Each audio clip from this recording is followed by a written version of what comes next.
Okay, so today we're going to be doing problem 27.52.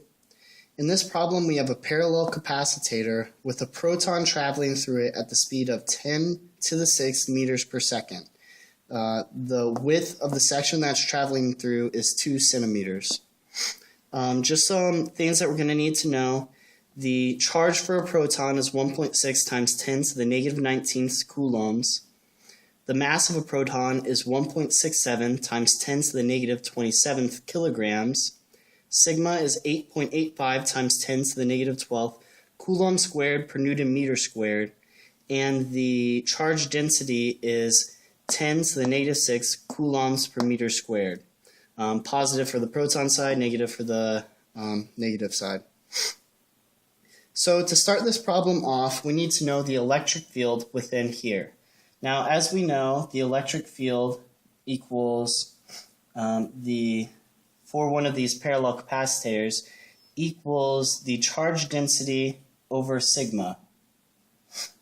The force due to that electric field when we send a proton through it equals the charge density times the charge of the proton over sigma. That's the force. And the force equals mass times acceleration. So if we just divide both of these sides by mass, we get the acceleration. The acceleration equals charge density times the charge of the proton over sigma times the mass of the proton. Now we know the acceleration. When we plug in all the values, which we have listed up here, we get an acceleration of 1.08 times 10 to the 13th meter per second squared. So now we know the acceleration of the proton as it travels through the strip, and what it's going to do is it's going to go and veer off down this way. And we want to know how far down it will veer.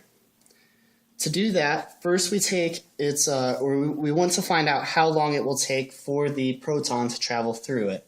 Know its velocity equals 10 to the 6 meters per second. And to find how long it takes for it to get through it, we're going to integrate velocity to find its position when it hits 2 centimeters. So we integrate, we get its x position is going to be equal to 10 to the 6 meters. Times time. And we know its position, its final position, is at 0.02 meters or 2 centimeters. When we solve for the time that it takes, we find that the time is 2 times 10 to the negative 8 seconds. Now we know how long it takes for it to get from here to here. And we start looking at the y component as it veers off. Now the y component, we know that the acceleration is a constant 1.08 times 10 to the 13th meter per second squared. That's what we solved over here. When we integrate that, we get its velocity, which is equal to 1.08 times 10 to the 13th meters per second times t. So for every second, it increases by that many meters per second. Of course, when we integrate, there's a plus c, but because its initial velocity in the y component going up and down is 0, this cancels out to 0. We integrate once more to find its y position with respect to time, and find it to be 1.08 times 10 to the 13th over 2 times t squared meters. This is going to be the y position up and down with relation to time. We already solved the time over here, so we're going to plug this time into this equation for its y position. When we plug 2 times 10 to the negative 8th into this equation, we find that y equals 0.0022 millimeters, or meters, which equals 2.2 millimeters.